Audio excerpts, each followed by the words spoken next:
que la clase política o la clase dirigente no tiene la capacidad para hacerse cargo del Perú?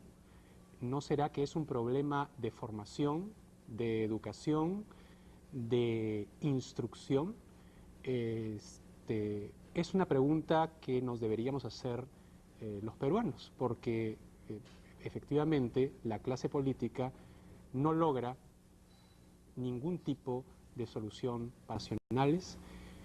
¿No será que la clase política o la clase dirigente no tiene la capacidad para hacerse cargo del Perú? ¿No será que es un problema de formación, de educación, de instrucción? Es una pregunta que nos deberíamos hacer los peruanos, porque efectivamente la clase política no logra ningún tipo de solución para los problemas nacionales. Estamos hoy día con un amigo de esta casa, el doctor Mario Castillo Freire. Él, como ustedes sabrán, es un profesor universitario y tiene una experiencia universitaria en la Universidad Católica, que es una de las más prestigiosas del país. Mario, ¿qué tal? ¿Cómo estás? Yo quería preguntarte lo siguiente. La sospecha que comenzamos a tener muchos peruanos, entre ellos el pueblo, es que la clase política llega al poder, como dice el presidente de la República, a aprender. Es decir, hoy día leí en un periódico un chiste o una carta, no me acuerdo bien, que decían que venían a hacer aquí lo que se llaman sus prácticas en el poder. Sospecho yo que tal vez sea una cuestión más de fondo, es decir, una cuestión en la cual radica o está implícita el problema universitario. Ya no solo el problema escolar, que es bastante grave. El otro día tuvimos a invitados que nos dieron el panorama de la educación escolar, que era muy mala, estaba en crisis, sino también de la educación universitaria, que es donde se forman precisamente los líderes que más tarde van a conducir el país. ¿Te parece que esa preocupación es acertada o estoy tal vez equivocado? Bueno, ante todo, muchas gracias por haberme invitado nuevamente a tu programa. No creo que el diagnóstico es cierto. Verdaderamente mucho se ha hablado y se seguirá hablando. Tengo entendido que en este mismo programa vas a tocar el tema de los problemas de la educación escolar, digamos que son gravísimos en el Perú. Pero muchas veces se deja de lado el problema de la educación universitaria, que a mi modo de ver resulta tan grave como el problema de la educación escolar en el Perú. Pero no se centra la atención por lo general en el problema universitario en la medida que se trata de un problema cuantitativamente menor, ya que hay menos estudiantes universitarios que estudiantes escolares. Obviamente hay menos estudiantes universitarios que escolares, porque en todas partes del mundo los que entran a la universidad son, por lo general, una élite no necesariamente económica, sino una élite mental, ¿no? Los que han obtenido las mejores notas, los que tienen mejores aptitudes, pasan a la universidad. Y de esos sales, generalmente en los países de gran prestigio, salen las élites que van a dirigir el país. Entonces, aquí parece que hay, y vuelvo a hacerte, a hacerte la pregunta, una crisis en la enseñanza universitaria, porque no puede ser posible que el Perú esté tan mal dirigido si es que existiera una buena enseñanza universitaria. Claro, la frase del presidente de la República puede ser muy ilustrativa. El hecho de que se considere que se está aprendiendo a gobernar. Pero también hay otra frase, y es que echando a perder se aprende.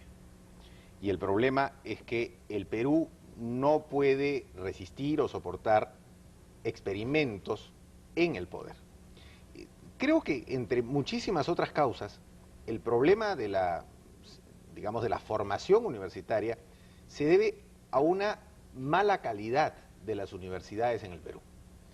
Y para calificar como mala la calidad de las universidades en el Perú en su gran mayoría, creo que bastaría hacer un análisis en varios aspectos acerca de estas universidades y compararlas con los modelos de universidad que podrían existir en el país y con universidades promedio en América Latina. Y lamentablemente no salimos ganando. Yo quisiera preguntarte si tú tienes algún dato, digamos, para hacer esa comparación, porque obviamente existen universidades en el Perú que hasta donde yo, digamos, llega mi experiencia, Mario y yo somos compañeros de la misma universidad, de la Universidad Católica, es más, de la misma promoción y estudiamos lo mismo. Derecho, solo que él es un abogado exitoso y yo soy un abogado que no ejerzo otra profesión, para la cual no estudié nada, dicho sea de paso. Pero hasta donde yo tengo conocimiento, la Universidad Católica, en base a mi experiencia, era una buena universidad. Yo no sé si todavía lo seguirá siendo, pero por lo menos era la referencia que yo tenía. Entonces, yo quisiera preguntarte a ti, si en base a tu experiencia universitaria nacional y en base a tus conocimientos que tienes con universidades extranjeras, ¿en qué nivel está la universidad peruana promedio en comparación con alguna universidad promedio, no te digo pues del primer mundo, ¿no?, que tiene muchos recursos, como puede ser Oxford o puede ser Harvard en Estados Unidos, sino pues universidades del hemisferio sur? Bueno, en el Perú hay alrededor, el número exacto no se conoce porque hay algunas que funcionan todavía con una autorización provisional del CONAFO, pero hay más o menos unas 80 universidades, de las cuales un poco más de la mitad o la mitad son universidades estatales y la mitad son universidades privadas. Pero algo que se observa, digamos, por lo menos yo lo observo con mucha preocupación, es que en los últimos 8 años el número de universidades en el Perú ha aumentado en un 25%. ¿Cuántas me dices que son en el Perú ahora? Más o menos 80 universidades. O sea, ¿cuántas se han creado? Bueno, se ha creado en los últimos 7 años alrededor de 20 universidades, bueno, entre las que tienen autorización definitiva y las que tienen autorización provisional. Ahora, yo te pregunto, a mí me parece, me puedo equivocar, ¿no? Por eso te pregunto a ti, que tienes la experiencia universitaria, eres docente universitario de primera en una universidad de tanto prestigio como la Católica. ¿Ese no te parece que 80 universidades en un país como el Perú es un exceso? Y sí, ese 25% que se han creado en los últimos es también algo pues de locos en el país, ¿no? O sea, sobre todo porque la calidad de la educación no se condice con la cantidad de universidades que hay. Efectivamente, yo creo que es un exceso, porque al igual que tú, creo que la educación universitaria debe ser fomentada por el país, por el Estado, para que los estudiantes más capaces, ya sea sin recursos económicos, subvencionados por el Estado en las universidades públicas, o los estudiantes cuyas familias puedan pagar una educación privada, pero los mejores, los más capaces, puedan acceder a una educación universitaria. ¿Por qué? Porque de lo contrario se está creando la falsa sensación de que a través de la educación universitaria se puede lograr un avance, una prosperidad personal o familiar, y eso puede ser simplemente una ilusión. Es decir, puede estar alejada de la realidad esa situación. Digamos, soy un seguidor de los sentimientos de la gente, voy, viajo, recorro algunos sitios. Entonces, hay en la población, hay en el pueblo, la sensación de que la educación es una inversión que los va a sacar, digamos, del estado de subdesarrollo, del estado económico, digamos, no muy bueno en el que están. O sea, ellos no pudieron pasar por una educación universitaria, sus hijos sí, y en consecuencia sus hijos tendrán mejores oportunidades y, digamos, mejores oportunidades sociales y económicas. Sin embargo, yo mucho me temo que con la educación universitaria actual eso no va a ser así. ¿Hasta qué punto la creación de estas universidades, de estas 80 universidades en el país, no vendría a ser más que todo una especie de estafa, una estafa pública? Bueno, yo creo que en muchos casos lo es. Fíjate otro dato. Solo existen 4 departamentos en el Perú que no tienen universidades. Uno podría decir dentro de una perspectiva, digamos, de primera impresión, qué pena que no tienen esos 4 departamentos una universidad. Y ojalá la tuvieran. Si es que esa universidad que van a tener algún día va a ser una buena universidad. Porque si es una universidad que no va a tener biblioteca, o que va a tener biblioteca solo de nombre y 4 libros, y los alumnos van a terminar estudiando en fotocopias, sino es una universidad que va a tener una precariedad tremenda en infraestructura. Y por último, tal vez sea lo más importante, que es, o que sea una universidad que va a tener una plana docente de ínfima calidad. Entonces, la pregunta es, ¿realmente no sería mejor no crear esa universidad? Ese es el problema de la ilusión, ese es el problema de la estafa que tú mencionas.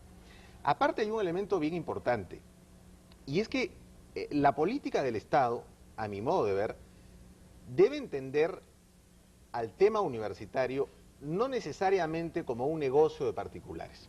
No digo que se entienda así, pero debe vigilarse en extremo la calidad de la universidad, no solo en la creación, porque se puede cumplir más o menos con los requisitos establecidos en la ley, el CONAFU puede verificarlos y dar la autorización, pero fundamentalmente debe verificarse permanentemente el seguimiento de los requisitos para que la universidad funcione adecuadamente con determinados estándares. Y creo que si se sometieran a esos estándares, muchas universidades en el Perú no los cumplirían, lamentablemente. ¿Tú sabes de casos en el cual el CONAFU haya negado el permiso a universidades o simplemente las universidades que han pasado, que han propuesto salir digamos, al público, han todas recibido la bendición del CONAFU? No, hay casos en los cuales se ha negado la autorización de O universidades. sea que eran totalmente escuelitas sí, lo que estamos discutiendo es precisamente del nivel de muchas de las existentes, ya podemos imaginar, y no solo eso, sino que además algunas universidades, concretamente 3, una por lo menos en Lima, que en los últimos años funcionaban con autorización provisional, el CONAFU le retiró la autorización provisional. Lo que implica implicó un serio perjuicio para quienes estudiaron, porque no pudieron convalidar los cursos en ningún otro lado. Mario, hemos abordado el diagnóstico. ¿Qué te parece si en el próximo bloque pasamos a ver qué tipo de soluciones puede haber en el ámbito universitario para que quienes salgan de la universidad, y generalmente son aquellos que dirigen el país, digamos, no estén pues pateando latas a la hora de hacer política, como parece que sucede actualmente? Regresamos después del corte.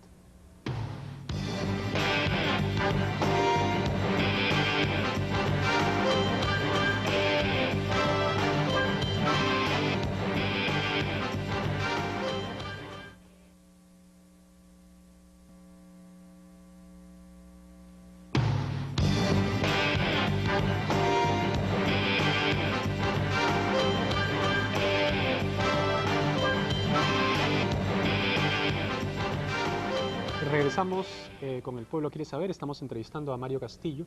Mario, bueno, tenemos 80 universidades, de las cuales, por lo visto, una gran mayoría no sirve, si no sirve para nada, por lo menos no sirve para mucho.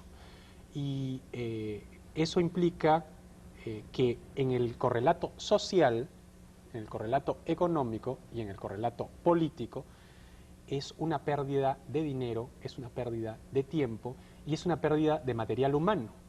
Y generalmente ese material humano termina después dirigiendo el país. ¿Qué hacer para solucionar este problema? Bueno, existe una tendencia que hasta podría llamar una tentación en las universidades. Yo diría sobre todo en las universidades privadas, porque esto no ocurre tanto por una razón, digamos, de presupuesto en las universidades públicas, y es la tendencia a la absoluta masificación. Es decir, hay casos de universidades privadas en donde prácticamente el tema del examen de admisión, o la o los requisitos, etcétera, que impone la propia universidad para que el alumno ingrese a ella, son meramente formales. Porque si uno se pusiera a establecer una relación entre postulantes e ingresantes, tengo la seguridad que en muchos casos la relación se acerca mucho al número 1. Es decir, no hay muchos con quien competir para ingresar, porque prácticamente todos entramos. O sea, para poner al corriente a nuestros televidentes, cuando nosotros postulamos a la universidad hace ya mucho tiempo, evidentemente había una gran competencia. Fue 7-1. Exacto, ¿no? Es decir, el que entraba realmente era porque entraba porque había estudiado mucho, porque tenía una inteligencia muy alta y porque además había, pues, se había esforzado bastante. Eh, Ahora parece que ya no es así, es decir, ahora lo que prima es, por lo menos en las privadas, es el lucro, es decir, que entren la mayor cantidad posible de alumnos, porque de esa manera, evidentemente, la tesorería de la universidad va a tener más dinero. Y sobre todo en carreras en donde no se requiere de grandes inversiones en laboratorio. Fundamentalmente me refiero a las carreras de letras. Por ejemplo, si un alumno ingresa a Derecho, que es una carrera muy cotizada, ¿no es cierto? ¿Qué tiene que gastar la universidad para que sus alumnos estudien Derecho? Dentro de una perspectiva meramente mercantilista de estas universidades. Pagarle mal a un profesor que por lo general va a estar como loco para dictar e incluso pagaría para dictar, para tener el cargo de profesor universitario en muchos casos. Luego, un salón de clases mal iluminado y unas carpetas mal hechas. Eso es todo. Y un plumón y una pizarra. No se requiere más. Y hojas para los exámenes si es que hay. Es decir, ¿cuál es el esfuerzo en invertir en la calidad de la enseñanza? No existe. Debería haber un esfuerzo, digamos, evidentemente esto tiene no solo que partir del Estado, sino también de la seriedad de las instituciones universitarias, en el sentido de apostar tanto como apuestan en muchos casos por la cantidad, por la calidad. Hay muchas carreras como la que he mencionado y otras, que los egresados de los colegios, por presión familiar, por imagen social, por muchas razones, tienen grandes deseos de seguir, muchísimas carreras. Pero hay que ser conscientes que no todo el mundo podría seguir o estaría capacitado para seguir una carrera. Entonces tiene que haber un proceso de selección. Si al final todo el que postula ingresa, ¿cuál es la selección? Y el problema no termina ahí, porque muchas veces todo el que postula ingresa y el que ingresa sigue, aprueba, sigue aprobando, no precisamente por sus méritos, y termina. Y al final tenemos entonces 5 años es la carrera de Derecho y tenemos abogados después de 5 años de, bueno, haber pagado y haber, digamos, tomado tiempo, esfuerzo, etcétera, haciendo taxis. Ahora, yo te pregunto, en el Perú no hay ningún tipo de planificación, es decir, hay una especie eh, de tirria contra la planificación, en el sentido de que un país necesita pues abogados, pero no necesita que todo el país sea un país de abogados. Un país necesita tal vez científicos, pero resulta ser que no hay ni un científico. Entonces, yo me pregunto hasta qué punto el Estado también no tiene una responsabilidad por no planificar en el contexto que se maneja. Bueno, necesitamos una cantidad, un porcentaje de abogados. Y lo demás es mandar a la gente simplemente a ser estafada, ¿no? Y al desempleo más absoluto. Yo coincido plenamente contigo. Creo que debería haber un grado de planificación racional, inteligente por parte del Estado, como una forma de colaborar con el futuro del propio país. Porque si dejamos el tema simplemente a las leyes del mercado, bueno, es evidente que cuantas más personas deseen estudiar una carrera, más vacantes habrá, mayor cantidad de alumnos habrá en las universidades y mayor cantidad de abogados, por ejemplo, para no hablar de otras profesiones, mayor cantidad de abogados tendremos. Lo que no implica necesariamente que esos abogados que salen a la calle sean buenos abogados. Ahora, el problema también creo que es o sea, por una parte, el Estado tiene algún tipo de responsabilidad, pero por otra parte, el pueblo también tiene otra. Es decir, aquí hay una responsabilidad, creo yo, compartida. Porque se ha vendido una especie de mito que el que no pasa por la universidad fracasó en la vida. Pero tú y yo sabemos que no todos tienen las capacidades para pasar por la universidad y eso no significa que no le vaya bien en la vida. Pero por supuesto. Porque hay pues grandes empresarios, por ejemplo, que nunca pasaron por la universidad. ¿Hasta qué punto ese mito de la educación universitaria digamos, también es el responsable de que todo el mundo quiera ir a la universidad y en consecuencia que la oferta indiscriminada de universidades de mala muerte prolifere pues en el país y al final terminen siendo estafados? Es decir, se retroalimenta esta especie de estafa, ¿no? Claro, y es un mito muy perverso, porque es un mito que influye mucho también, incluso para obtener un empleo, para puestos en los que en estricto no se requeriría estudios superiores.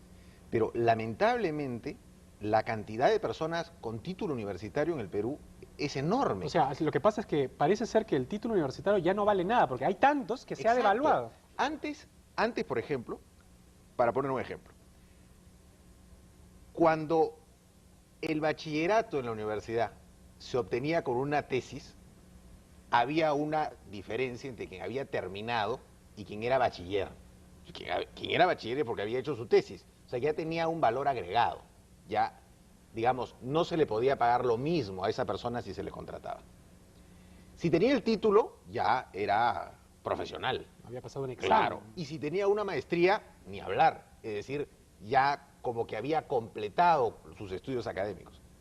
Hoy yo me temo, al igual que tú, que el título vale poco o nada y que en general en muchas profesiones el tema de la maestría ya es lo que antes era el título. O sea, Porque bueno, ahora las ofertan por todas partes, pero por en supuesto. institutos, en cosas. Uno ¿no? puede abrir los periódicos un domingo o un fin de semana y se encuentra pues con una oferta de maestrías que parece pues que el mercado laboral o académico fuese pues enorme, infinito en el Perú.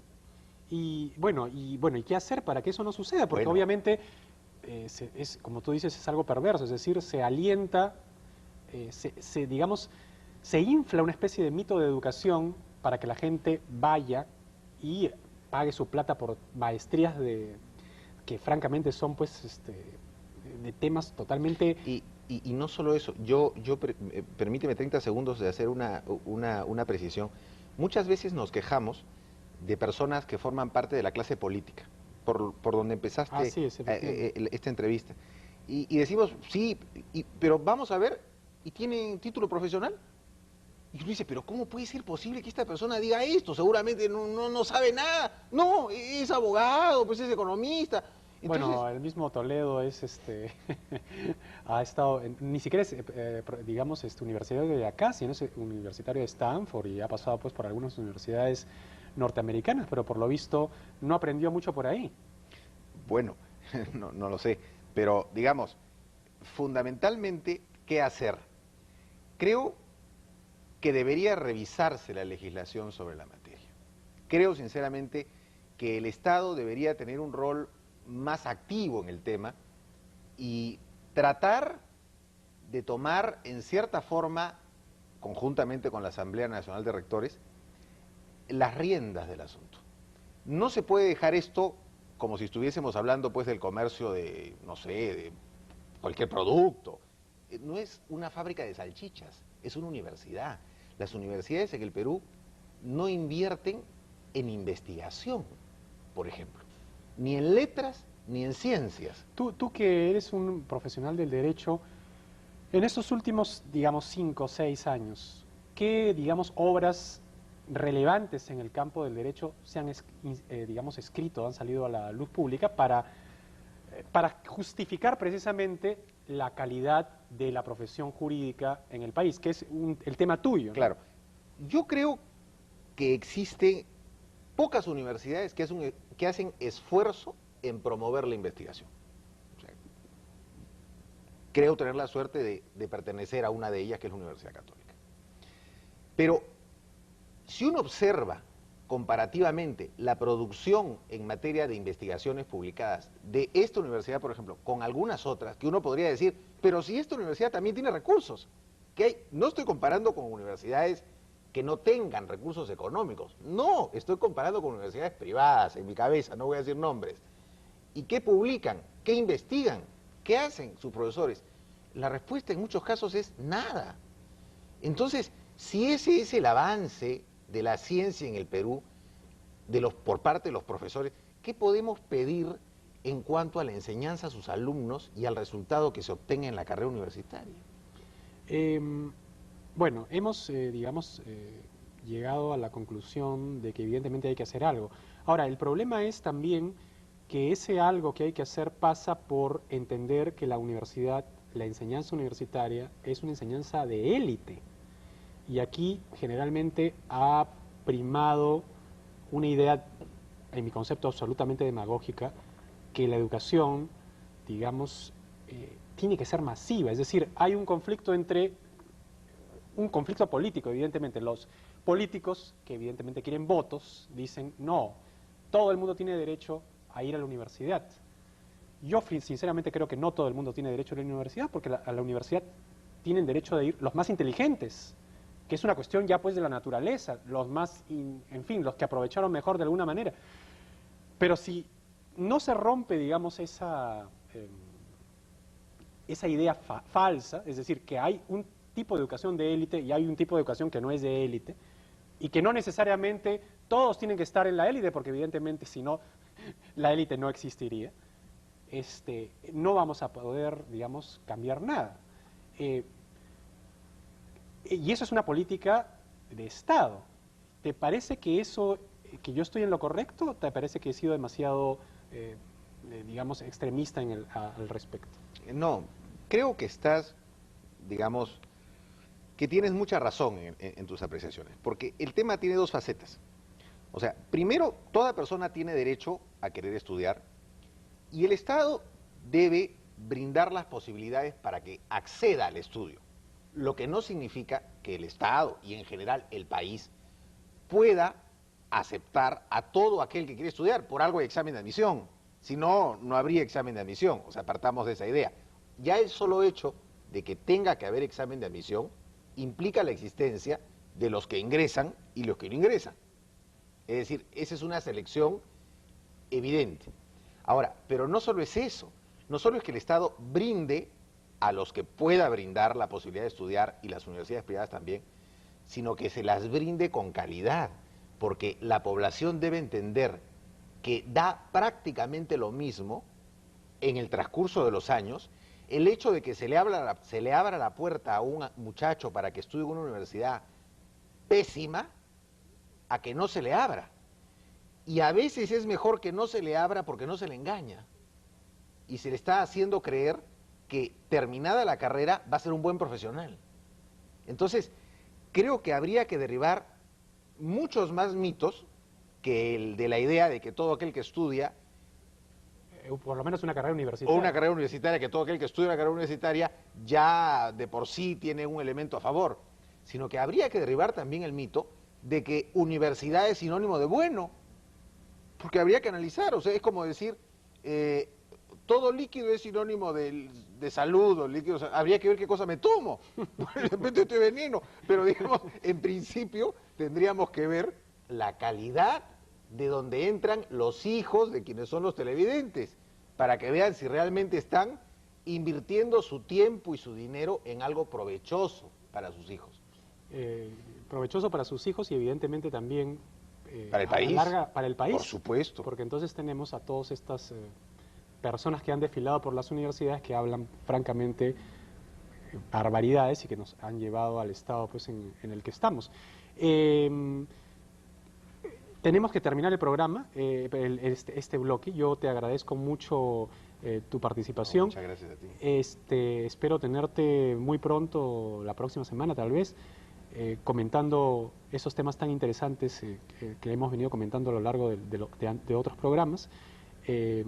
Con ustedes, amigos, a la pausa, y para seguir hablando sobre cuestiones educativas tenemos a Nilber López, que es el secretario general del SUTEP.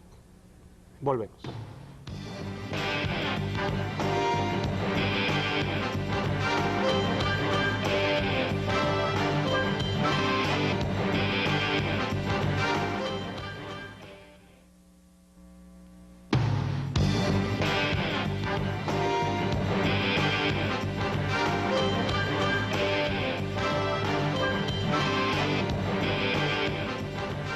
Regresamos con El Pueblo Quiere Saber. Estamos ahora con Nilber López, el secretario general del SUTEP. Nilber, ni bien empieza el año escolar y empieza ya movido, el ministro de Economía, pero Pablo Kuczynski, ha dicho que no va a aumentar los 150 soles que se había comprometido el gobierno a aumentarle a los maestros. ¿Cuál va a ser la actitud del SUTEP frente a la actitud del ministro? Bueno, ante todo nosotros quisiéramos preguntarle a Pedro Pablo Kuczynski, ministro, de quién es, porque el presidente de la República siempre se ha reafirmado en su compromiso político de doblar las remuneraciones en su mandato a los maestros. Y por otro lado, de señalar de que con motivo de la 8ª Huelga Nacional del Magisterio se suscribió el acta, y esa acta tiene un carácter de ley por cuanto de que firmó en representación del gobierno el primer ministro de entonces, el doctor Solari, y el ministro de Educación de esa fecha, el doctor Gerardo de Sanoa, de tal manera que esa acta para nosotros es vital, es importante. Y en la previsión presupuestal del año próximo pasado se emitió la resolución ministerial 715 que establecía el incremento de 150 nuevos soles para el presente año.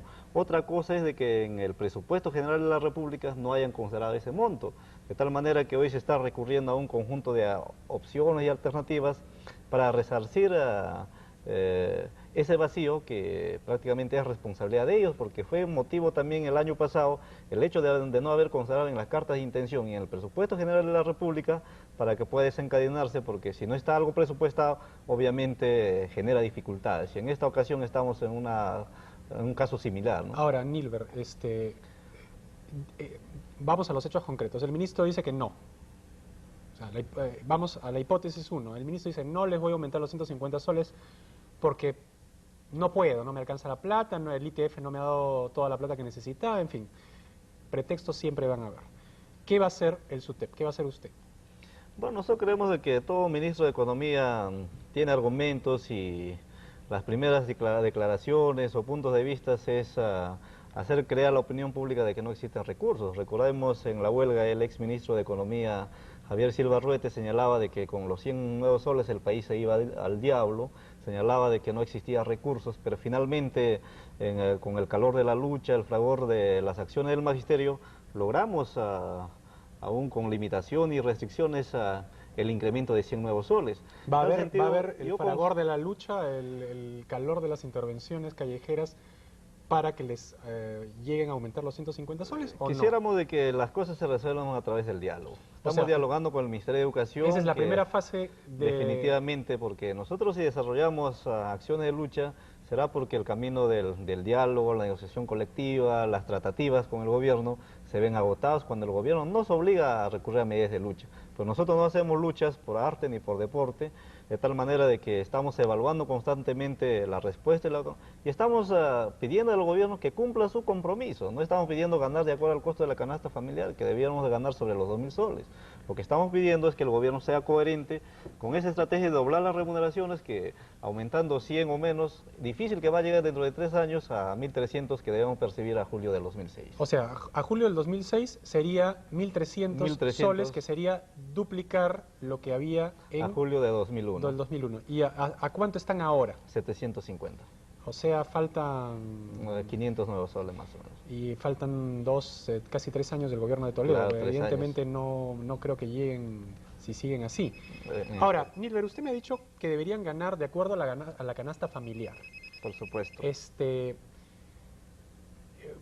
Voy a ser de abogado del diablo, ya que es un tema, estamos tratando el tema de educación. Efectivamente, sonaría justo que los maestros ganen de acuerdo a la canasta familiar, que es lo básico que se debería ganar. Pero digamos que en una sociedad competitiva, generalmente las personas ganan de acuerdo a la calidad de lo que producen.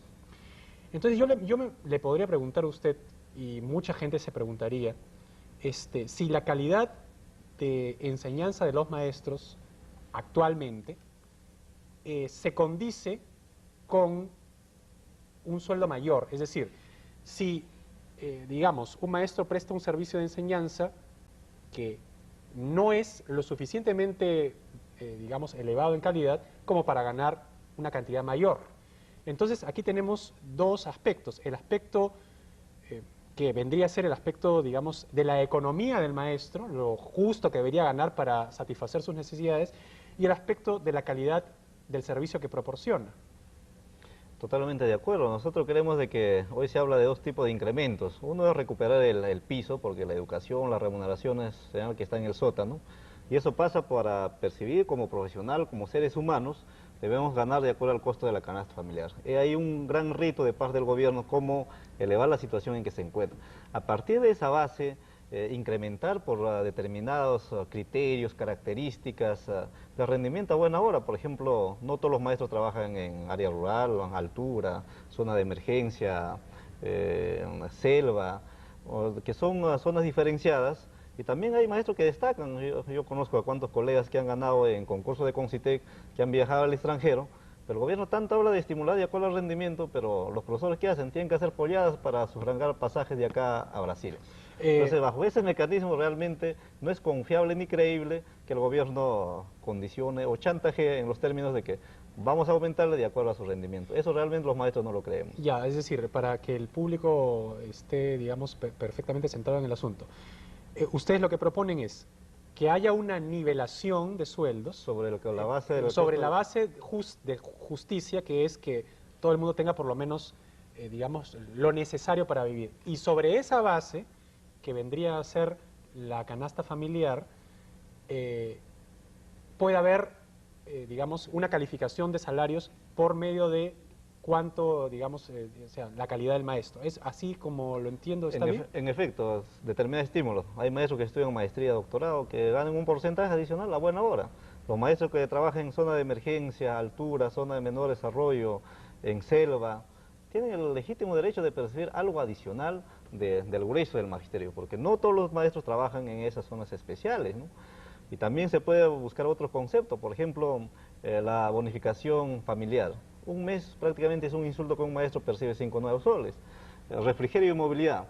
Maestros en áreas rurales que no utilizan mayormente el transporte perciben 5 nuevos soles, pero en la ciudad percibimos al mes 5 nuevos soles. Toda esa cosa tiene que actualizarse, tiene que haber un sistema de remuneración actualizada y por otro lado, en el marco del sistema único de remuneraciones, porque es incorrecto que en el sector público, a falta de este sistema único de remuneraciones, aguinaldo por escolaridad, los congresistas van a recibir o han recibido 25.000 nuevos soles, mientras que los maestros con retraso vamos a recibir 300 nuevos soles. El día de hoy recién ha salido en el peruano. Nilber, una pregunta que tal vez no sea muy grata. Muchas personas han hablado y han venido sosteniendo que la calidad de la educación nacional es muy mala. Obviamente que es muy mala si es que a los maestros les pagan miserias. Como usted comprenderá, los maestros con 500 soles o 700 soles tienen que preocuparse evidentemente de cómo subsistir y no pueden instruirse o especializarse o, digamos, dar esfuerzos en lo que es precisamente su profesión. Tienen que preocuparse de sobrevivir. Pero sea como fuere, en esa situación, hay muchos que dicen, bueno, la calidad de la educación es mala y lo que hay que hacer es abrir la educación, es decir, que no sea el monopolio de los maestros, es decir, de aquellas personas que han estudiado en facultades de educación para ser maestros, sino que se abran a todos los profesionales de otras profesiones que, por ejemplo, puedan enseñar en los colegios. Por ejemplo, alguien que estudió para ser historiador que puede enseñar historia del Perú en un colegio, alguien que estudió para abogado que puede enseñar educación cívica en los colegios. Dicen estas personas que así por lo menos la educación, que está muy mal, está en crisis, digamos, por lo menos tendría un oxígeno, un aire nuevo, ¿no? ¿Usted qué piensa de eso? Porque a usted se le acusa de ser, a usted y a todos los que han habido antes de usted, como una especie de argolla cerrada, es decir, el SUTEP quiere monopolizar el tema de la educación. No, definitivamente que no es así, ¿no? Hay varias cuestiones. Por un lado, sería engañarnos de que el maestro peruano vive con 750 nuevos soles. Los maestros trabajamos en 2 o 3 actividades para efectos de la supervivencia. Eso es una cuestión que quisiéramos señalar. Y otro, en el tema de la calidad es relativo. Hay fuga de talentos que poco se habla en el país. Acá se habla cuando hay resultados de algunos concursos y los resultados son adversos. Pero no se habla de la fuga de talento, no solo de maestros, de otras profesiones que por falta de trabajo y empleo están en otros países desarrollados, que sin invertir prácticamente absorben los mejores profesionales. Y un tercer elemento es en torno a la carrera magisterial. Yo tengo experiencia de haber tenido profesores en colegio, sociólogos, arqueólogos, ingenieros que hacían proceso de matemática, pero zapatero a su zapato. Yo puedo respetar puntos de vista, pero no estoy de acuerdo que cualquier profesional sea pedagogo. Pueden dominar su materia, pero la cuestión pedagogo-metodológica, técnica, administrativa, es muy peculiar. En ese sentido, creemos que nosotros apostamos por respeto del fuero, más aún cuando la realidad es diferente. Hoy existen 150.000 maestros con título pedagógico sin trabajo. Y aparte de eso, abrir el abanico para que ingresen todo, liberalizar la carrera magisterial, es una propuesta contraproducente que el único que puede estar contento es León Trattenberg. ¿Le parece? Vamos a un corte y regresamos con el programa. Definitivamente.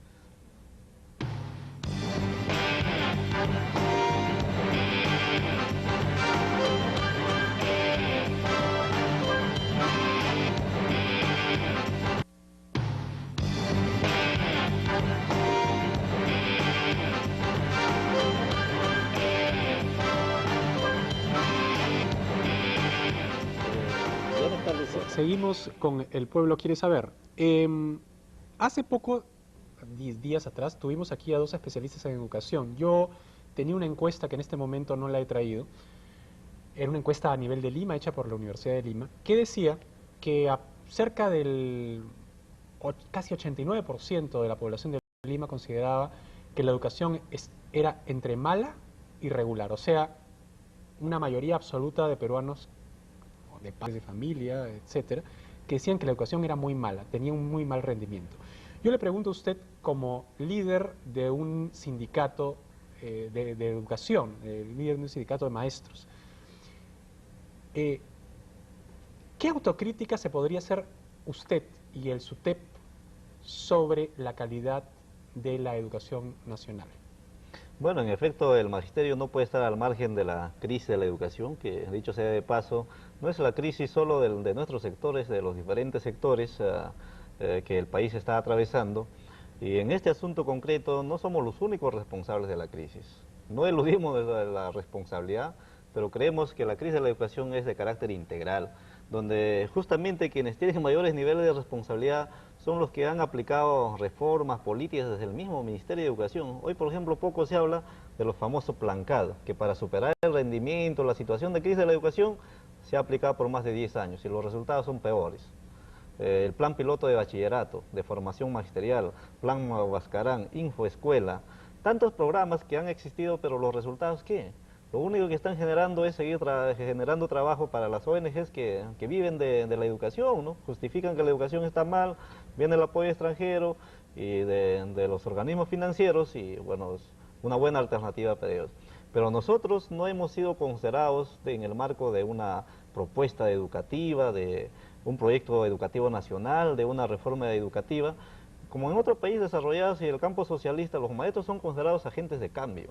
En cambio, en este país los maestros son implementadores de recetas, de modelos donde en países desarrollados ya han pasado de moda y acá aparece como una gran novedad. En tal sentido, nosotros podemos responder por nuestra metodología, por nuestra técnica, por nuestra formación, por nuestra actualización, pero ya no podemos responder en cuanto al presupuesto, la implementación de la escuela, la dotación de tecnologías, programas de alimentación, salud, buenas infraestructuras que deben existir, porque hablar de la calidad de la educación hablamos de la calidad de la escuela, hablamos de la calidad del maestro, de la calidad de estudiantes, de los padres y familia. Entonces es de conjunto, por eso se señala que la educación es tarea de todos, no es casual este argumento. En lo que a usted les atañe, ¿qué autocrítica podrían hacer? Dígame una. Uno es el tema de la actualización, porque no hay una actualización permanente de parte del Ministerio del Gobierno, y nosotros como SUTE hemos hecho más de 200 eventos pedagógicos. Justamente mañana estoy viajando a la ciudad de Tocachi para participar en un evento pedagógico, pero es un evento que organiza el mismo sindicato y el magisterio responde.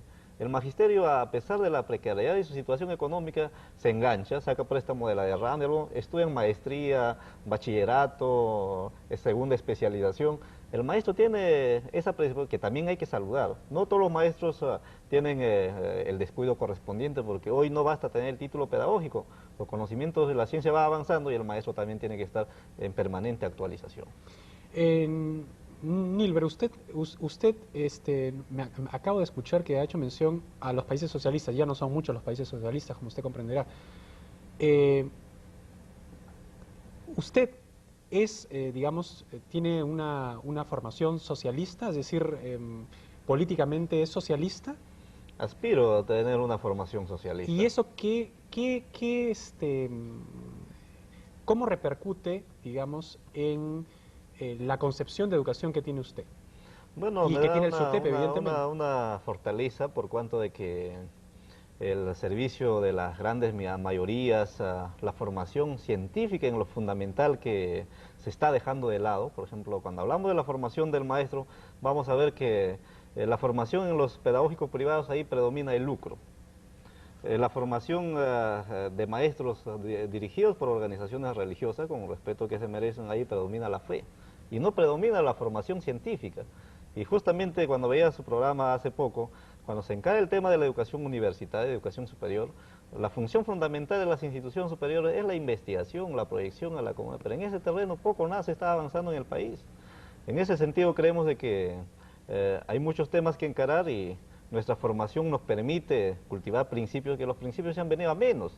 Hoy predomina el utilitarismo, la competencia desleal, la mercancía, y la educación no debe ser considerada como una mercancía, sino como un derecho humano, como un derecho social, y básicamente como una obligación del Estado, porque nosotros tributamos por diferentes medios. Entonces la concepción que tenemos nos permite tener una visión de país, una visión de la educación, y en lo posible en el aspecto pedagógico propiciar una pedagogía liberadora, activa, una pedagogía creativa y una pedagogía reflexiva. Ahora, volviendo al tema del dinero, de los 150 soles. Kuczynski ha dicho, bueno, no les voy a dar los 150 soles, y con algún tipo de argumento podría decir también que no solamente ustedes necesitan los 150 soles, lo necesitan los policías, lo necesitan los militares, lo necesitan una serie de otras personas que también están, digamos, como ustedes, en médicos, por ejemplo, ¿no? en una línea casi de pobreza, ¿no? Entonces, ¿por qué tendrían que dárselos solo a ustedes y no a los otros? Los otros también comenzarían con justa razón a decir, bueno, ¿por qué se lo dan solamente a los maestros? Yo también soy médico, contribuyo, etcétera, etcétera, y a mí no me dan nada. ¿Qué respuesta tendría usted para eso? No, nosotros no nos oponemos, al contrario, nosotros hemos sido felicitados y reconocidos por los policías, por los militares. El año pasado, con motivo de la 8ª huelga, los maestros logramos un incremento en bonificación de 100 nuevos soles, pero los policías han logrado 4 soles diarios, han sacado 120 de nuevos soles. Ahora los policías son los más interesados cuando iniciamos la huelga para un incremento, y por extensión a ellos les favorece, como también ha mejorado el rancho de los militares, ¿no? No nos oponemos de que haya mejora de otros sectores del sector público, ¿no? Del sector del Estado, que también tienen el legítimo derecho, pero lo que nosotros queremos señalar es de que el recurso existe. El tema del incremento de los precios de los metales en el extranjero. El mismo Kuczynski ha señalado que hay 300 millones. Del ITF se proyectaba que se iba a lograr de 1.000 a 1.200 millones. ¿Usted está a favor del ITF? Por supuesto, tienen que tributar todo el empresariado. Por otro lado, el tema de reducción del pago de la deuda externa. Kuczynski se ha declarado que tiene una postura contra el Fondo Monetario Internacional. Eso significa no pagar la deuda o pagar un poco menos, ¿no? No, lo que ha dicho está en contra porque el Fondo Monetario Internacional dice que el ITF no sirve. Claro, si no, ya no queda en el ministerio, prácticamente sería ya un despido del Ministerio de Economía y Finanzas. Y el otro es el tema de la reforma tributaria. Hay más de 208 empresas transnacionales que han recuperado su inversión, su capital en apenas 2 años, como la Telefónica, y no tributan. Creemos que esas empresas, lejos de estar absorbiendo, o que el Perú está exportando dólares, un país pobre exporta dólares, tiene que contribuir con la educación, la salud, los policías, todos los sectores empobrecidos, y recuperar también el aparato productivo, porque el agro, las diferentes actividades están destruidas en el país. Bueno, Nilber, yo le agradezco mucho su presencia en el programa. Conmigo será hasta el próximo lunes. Damos paso a Fernando Viaña y Libertad bajo palabra. Muy buenas noches.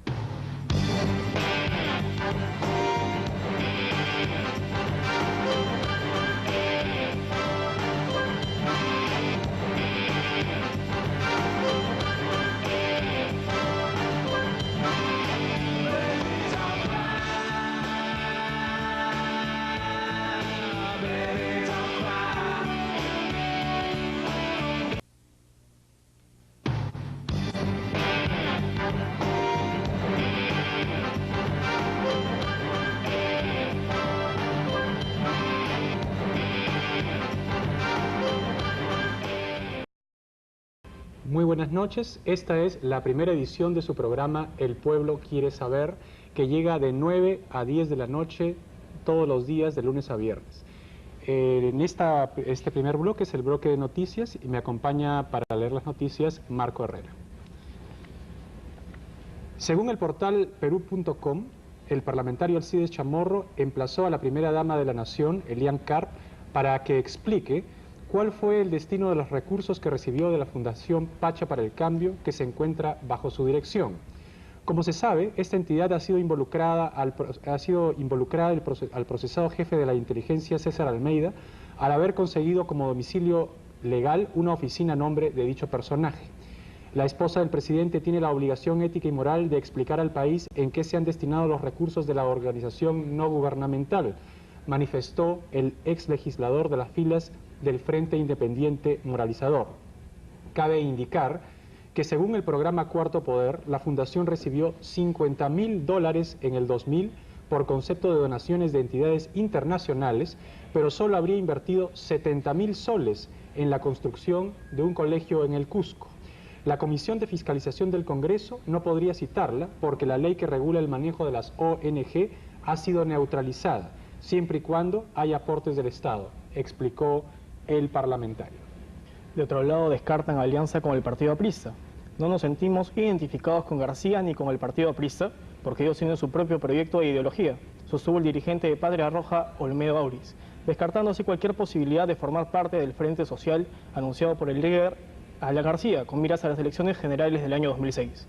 El dirigente del partido izquierdista hizo estas declaraciones tras las afirmaciones del expresidente aprista, en la que deslizó la posibilidad de invitar a Patria Roja para que colabore en un hipotético gobierno suyo del año 2006. Asimismo, afirmó que el Partido Aprista peruano tiene un modelo económico neoliberal como parte de su programa de gobierno y nosotros pensamos que hay que terminar con ese modelo, expresó. Además, indicó que su agrupación política impulsa la reconstrucción de la izquierda peruana, con miras a la presentación de su propio candidato a los próximos comicios generales. Finalmente dijo que Patria Roja puede realizar acciones de lucha junto con el Partido Aprista en determinada coyuntura, pero reiteró que ello no implica una alianza política. De otro lado, efectivos de la policía detuvieron al ex chofer de la familia Cruzillat, Ronald Pereda Díaz, quien en el 2001 acusó al expresidente Valentín Paniagua de recibir dinero de Alberto Venero, testaferro de Montesinos, para financiar su campaña electoral. La detención se produjo en el distrito de La Victoria. Posteriormente, el detenido fue trasladado a la sede de la Policía Judicial y luego al Instituto de Medicina Legal del Ministerio Público. En estos momentos, Pereda Díaz se encuentra en la sede de requisitorias de la Policía Nacional.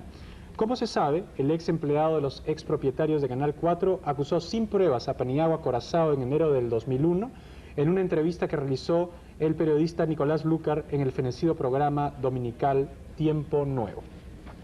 En relación a las declaraciones del líder del partido aprista, Alan García Pérez, en las que dice poner fin a sus relaciones personales con Alejandro Toledo, sí. Fernando Olivera no entiende lo que ha dicho Alan, afirmó el parlamentario aprista Jorge del Castillo, respondiendo así al embajador del Perú en España, quien aseguró que el líder aprista ha iniciado un plan desestabilizador para tumbarse al gobierno. Alan no ha dicho nada incorrecto, además todos saben que va a ser candidato a la presidencia de la República, agregó. De otro lado, dijo que ojalá Unidad Nacional tome rápidamente la decisión de volver al foro del Acuerdo Nacional, ya que fue un error retirarse en la manera en que lo hizo, expresó. Finalmente, el legislador aprista aseguró que el partido aprista peruano le insistirá al premier Carlos Ferrero para que aplique las propuestas hechas por su partido en el foro del Acuerdo Nacional. De otro lado, el congresista Edgar Villanueva informó que los dos vladiaudios que registran las conversaciones entre Vladimiro Montesinos y el actual premier Carlos Ferrero no son nuevos, rectificando así la versión de un diario local. Existen dos audios del señor Ferrero que conversa con Montesinos, pero entendemos que estos ya fueron difundidos a través de una transcripción el 6 de mayo del 2001, indicó. Asimismo, indicó que el diario Expreso, que publicó parte de dicha transcripción como material inédito, ha cometido un error. Sin embargo, Villanueva señaló que ante las acusaciones sobre presuntas ediciones o cortes en dichos audios, volveremos a revisarlos y a escucharlos para dejar claro el tema o para señalar lo que faltaba. Asimismo, rechazó las declaraciones de Ferrero, quien señaló que habría una cuestión política contra su persona al sacar nuevamente a luz esas grabaciones. Cabe indicar que en la transcripción de la conversación entre Montesinos y Ferrero, entonces legislador fujimorista, este le daría recomendaciones al ex asesor para que limpie su imagen y que no sea percibido por la ciudadanía como un personaje siniestro. En suspenso, del portal perú.com también, el presidente del Consejo Nacional de la Magistratura, Daniel Caballero, anunció que dentro de 15 días decidirán la reducción de sueldos de sus integrantes. Hay una buena disposición para reducirnos los sueldos, aunque oficialmente no lo hemos conversado, pero oficiosamente sí lo hemos tratado y una respuesta sobre esa posible medida la daremos dentro de 15 días, señaló Caballero. Informó que los 7 miembros del Consejo Nacional de la Magistratura reciben mensualmente 12.000 nuevos soles, de los cuales 2.000 nuevos soles son destinados para gastos operativos. Señaló que será materia de un enfoque y discusión el monto al que se reducirán sus salarios. Aún no podemos hablar de montos, pero podría ser un 5 o 10%, o quizá más. Eso tendremos que analizarlo, expresó el titular de la CNM. Y el alcalde de Lima, Luis Castañeda Locio, calificó de absurdo el planteamiento del Jurado Nacional de Elecciones para disminuir la gestión edil de 4 a 3 años, para evitar una gran cantidad de procesos de revocatoria de burgomaestres. Entonces, mejor que se elijan alcaldes para 2 días. Esto es el planteamiento del Jurado Nacional de Elecciones y aquí me parece totalmente absurdo, pues al contrario, las gestiones deben tener continuidad y la población hacer uso de una suficiente ponderación para evaluar el trabajo de los alcaldes, expresó Castañeda Locio. Asimismo, consideró que las autoridades ediles requieren del tiempo necesario para desarrollar su gestión, debido a que al asumir su mandato no encuentran un lecho de rosas, sino escasez de recursos y grandes demandas reprimidas que tratan de resolver. Por lo visto, el alcalde de Lima, Luis Castañeda Locio, quiere quedarse hasta el último día de su mandato. Marcos. De otro lado, debe resolver el problema. El parlamentario Alcides Chamorro indicó que ya es tiempo que el presidente Alejandro Toledo tome el toro por las astas y dé una solución al problema suscitado entre el ministro del Interior Fernando Rospigliosi y el congresista oficialista Jorge Mufarech. Yo creo que el presidente de la República tiene que resolver. No basta decir que el gallinero lo resuelvo yo. Es una cuestión de dar una solución, sostuvo Chamorro. Sobre el tema de fondo de la discusión, es decir, la licitación de uniformes de la Policía Nacional, el congresista consideró que es necesario que la Contraloría de la República dé a conocer las conclusiones y recomendaciones de dicha adquisición. En otro momento, Chamorro consideró que la baja aceptación ciudadana que tiene el Congreso en las encuestas es causada principalmente por el escándalo que desataron los sueldos y el bono por escolaridad que recibieron los legisladores. Vaya que se generó problemas el bono, ¿no? Así parece. El líder del partido aprista, Alan García Pérez, sostuvo que ha dado por terminadas sus relaciones personales con el presidente Alejandro Toledo. Las relaciones personales con el señor Toledo ya son un capítulo cerrado. Si es necesario, el partido formulará sus planteamientos ante el primer ministro. Pero yo, personalmente, no creo nada más del señor Toledo, señaló el expresidente. De otro lado, el exmandatario no descartó la posibilidad de convocar al partido de izquierda Patria Roja para que colabore en un hipotético gobierno suyo en el 2006. Sí, dijo Alan García, porque Patria Roja es un movimiento con una gran inserción social y con gran capacidad de movilización, afirmó el exmandatario en una entrevista en un programa local. García Pérez señaló que tras las conversaciones que sostuvo amigablemente con Alberto Moreno y otros dirigentes de ese partido, vemos cómo se actualiza y moderniza su pensamiento, que alguna vez estuvo inspirado en el movimiento chino y que ahora ha cambiado. En otro momento reconoció que le gustaría volver a ser presidente de la República para reivindicarse de los errores que cometió.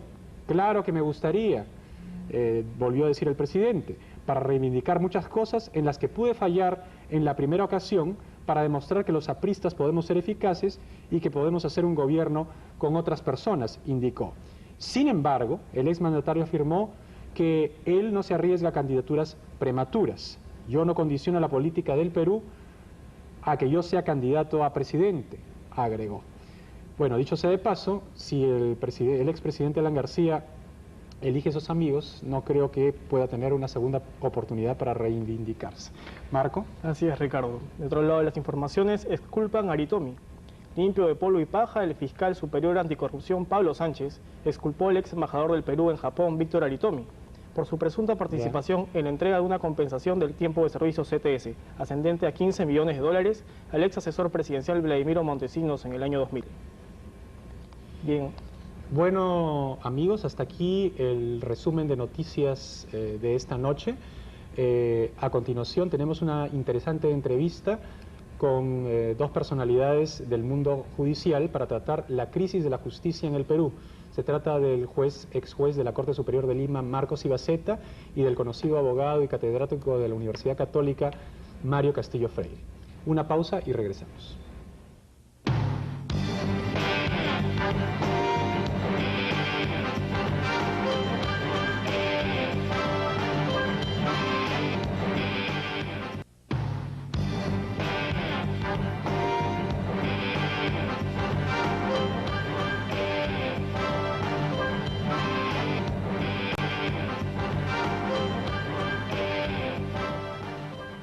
Regresamos en este segundo bloque con El Pueblo Quiere Saber.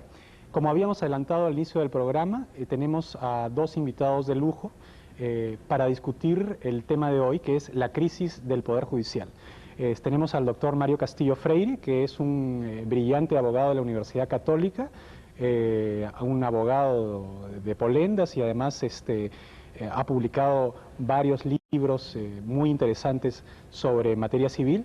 Y indudablemente a una persona muy conocida en el Perú, como es el doctor Marcos Ibaceta, expresidente de la Corte Superior de Lima. Bienvenidos ambos al Pueblo Quiere Saber.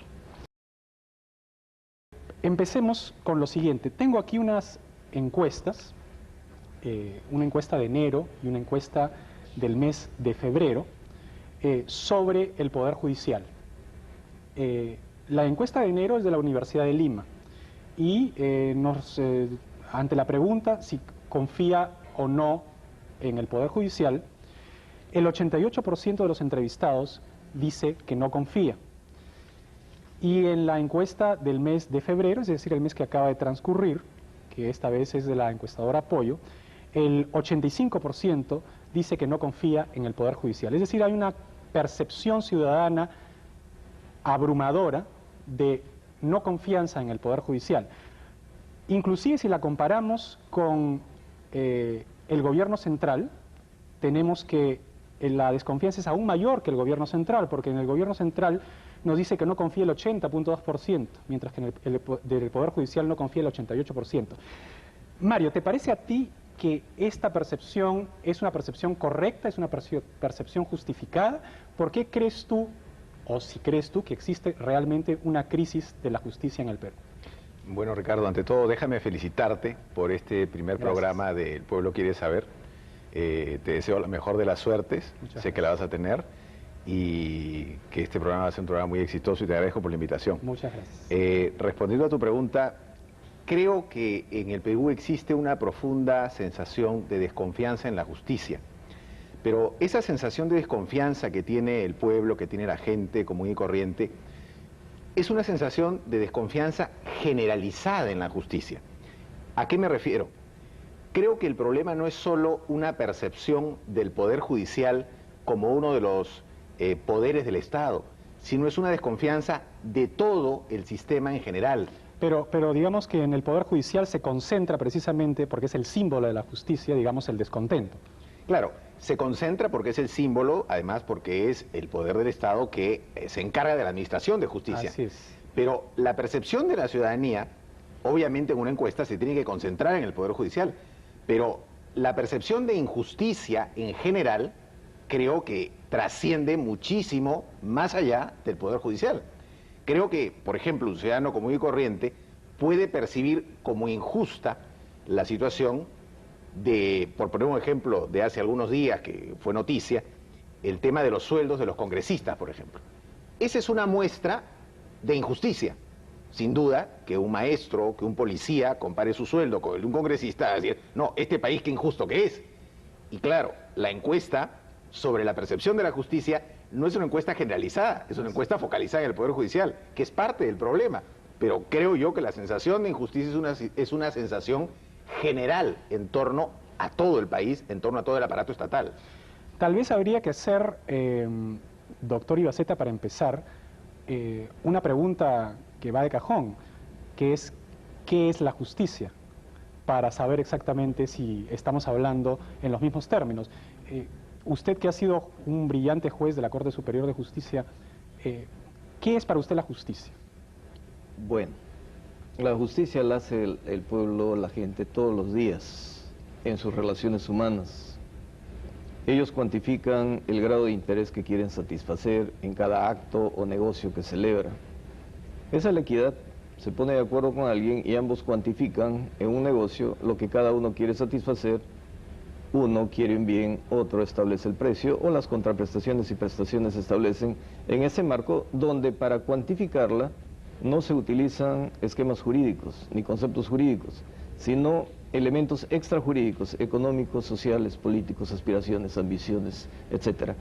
Como eso es la justicia, el Poder Judicial y el sistema de justicia existen solo cuando en esas relaciones de justicia natural, llamémoslo, Sí. ¿no?, se produce un conflicto. Entonces el gran problema para el operador jurídico es cuantificar ese nivel de satisfacción que las partes lo hicieron al momento de celebrar su negocio o al realizar un acto que produjo un conflicto. El conflicto, ¿en qué consiste? En la insatisfacción de uno o de otro de un interés porque no se cumplió una prestación que debía ejecutar la otra persona para satisfacer ese interés. Por lo tanto, un gran problema que tuve como profesor en la Academia de la Magistratura era preguntarle a los jueces qué entiende por justicia, porque usted administra justicia y cómo la cuantificaría en el caso concreto. ¿Ah? Entonces, no, eso en la universidad no se enseña. Y la gente en la calle no necesita aprender de justicia porque la hace, la sabe, la conoce. Pero por lo visto, discúlpeme, yo estoy en particular de acuerdo con Mario en el sentido de que la justicia efectivamente es algo general, es decir, la gente, como usted también bien ha dicho, percibe si hay injusticia o no en la sociedad. Y mi pregunta sería si es que la gente se siente estafada socialmente, es decir, no existe una justicia social y eso lo percibe la gente. ¿Usted cree que es así o no? Hay dos planos, ¿no? Estamos hablando de la justicia en general, Sí. no como objetivo del Estado, en una proyección de acciones para obtener el desarrollo con paz social. Ese es el plano de justicia social, de paz social con justicia, no ¿Usted cree en el que plano abstracto, pero quería centrar el tema. Lo que la gente no comprende es como si ella puede cuantificar su interés en una relación y cuando se produce un conflicto en ella, va al operador que tiene que darle la solución. Ese operador no tiene idea de cómo llegar a la cuantificación que él hizo. Por lo tanto, tiene decisiones legales, pero que para él son injustas. A eso agréguele la saturación, la inoportunidad, el desdén, la indolencia, una pésima organización. Es decir, él como usuario de un servicio que debería solucionarle ese conflicto, cuantificando su interés y satisfaciéndolo, no lo hace. Primer perjudicado. Pero lo segundo es que el sistema de justicia es control de poder. Y aquí sí el Poder Judicial debería controlar a todo el sistema estatal para que se cumplan los objetivos de paz social con justicia. Pero el Poder Judicial ante la población es el poder más manoseado. No hay respeto a la Corte Suprema porque la Corte Suprema no demuestra personalidad y se deja manosear. No hay líneas de seguridad jurídica que partan de la Corte Suprema. Por lo tanto, el sistema de justicia se ve sustituido por comisiones del Congreso. Y en las comisiones del Congreso, cuando se investiga lo que debe estar investigando la Fiscalía, que no lo hace porque no tiene medios, o porque no tiene ganas, o porque apenas comienzan a caer los de este gobierno, a la fiscal le envían un mensaje de investigación del Consejo Nacional de la Magistratura. Se ha dado cuenta que las coincidencias no son coincidencias. Así parece. Y entonces, ¿qué investigan en el Congreso? ¿En términos jurídicos de justicia o en términos políticos de negociación? Ahí, eso es lo que ve la población. Habría que ver, Mario, si es que la justicia realmente está divorciada de la política. Es decir, si realmente esa crisis de justicia que hay en el país y esa crisis que demuestran las encuestas específicamente del Poder Judicial no tiene que ver también su solución con la política. Varias veces, en varias ocasiones, se nos ha dicho que digamos, la justicia tiene que buscar su propio camino para reformarse, sus propios métodos para construirse creíblemente. Pero a mí me da la impresión, y tal vez el doctor Ibaceta no esté muy de acuerdo conmigo, que el asunto de la justicia, de la solución de la crisis de la justicia, pasa básicamente por una solución política. ¿A ti qué te parece?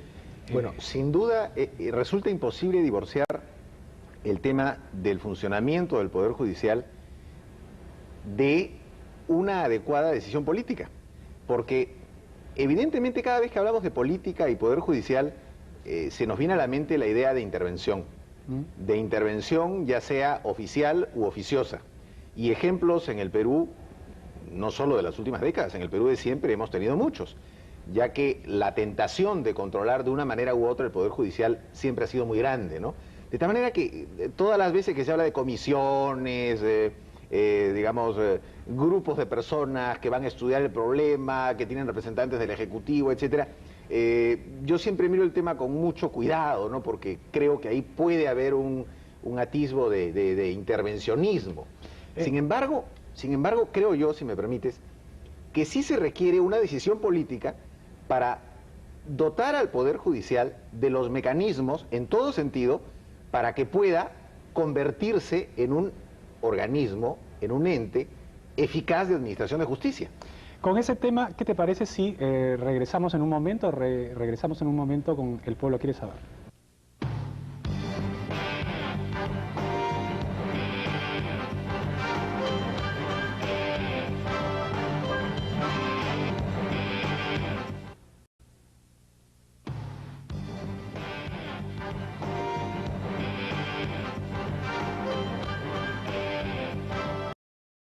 Estamos de regreso con esta primera emisión del Pueblo Quiere Saber, que a partir del lunes y en adelante estará todos los días en sus pantallas a partir de las 9 de la noche. Conversábamos con el doctor Mario Castillo Freire y el doctor Marcos Ibaceta sobre la crisis del Poder Judicial. Mario nos estaba contando, nos estaba diciendo su impresión sobre la intervención política en el Poder Judicial para su solución. Tenías toda la palabra. Gracias. Creo que, digamos, a veces es conveniente obrar por acción o por omisión. Y en muchos casos, si nos atenemos a la labor del Poder Ejecutivo, con respecto al Poder Judicial, en algunos aspectos debe actuar por acción y en otros por omisión. Por ejemplo, ¿en qué por acción? En brindar los recursos económicos correspondientes. Eso creo que nadie duda, y además ese es un tema recurrente y siempre lo ha sido, e indispensable para el funcionamiento del Poder Judicial.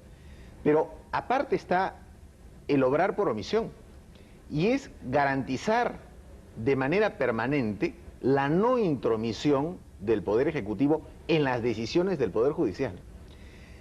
Hay una falsa impresión.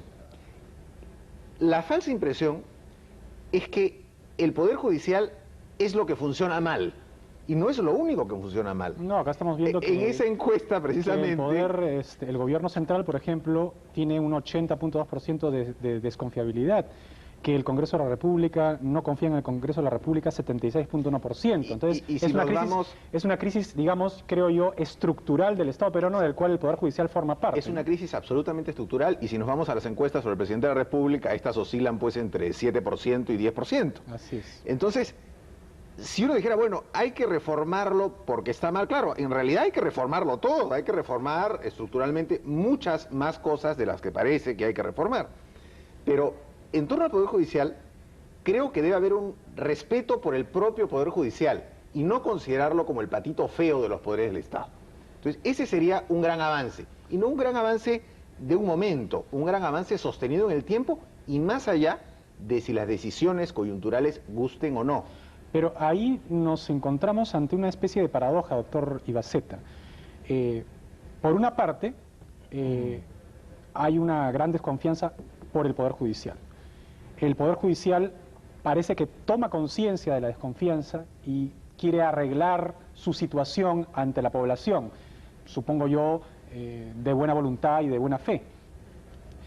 Pero hemos visto que han habido reformas y han fracasado, y que de nuevo comienza a reformarse el Poder Judicial. Entonces ya parece que estamos ante una especie de engañamuchachos, es decir, hay reformas tras reformas tras reformas y la percepción de la gente sigue siendo la misma y la misma. Entonces se escuchan voces ya no desde el Poder Judicial, sino desde la calle o desde otras instituciones del Estado, que dicen, bueno, estos no se reforman solos, porque no pueden reformarse solos, y en consecuencia hay que reformarlos desde afuera.